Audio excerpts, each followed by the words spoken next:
So we have now reduction of oximes. Sorry.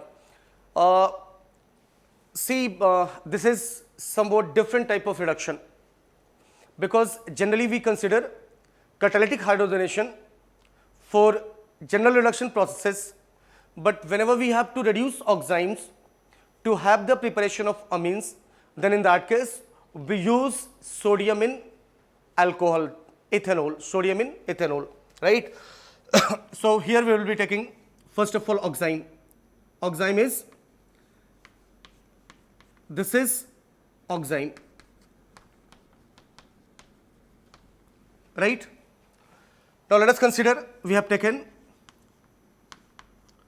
this molecule which is oxime. Now this will be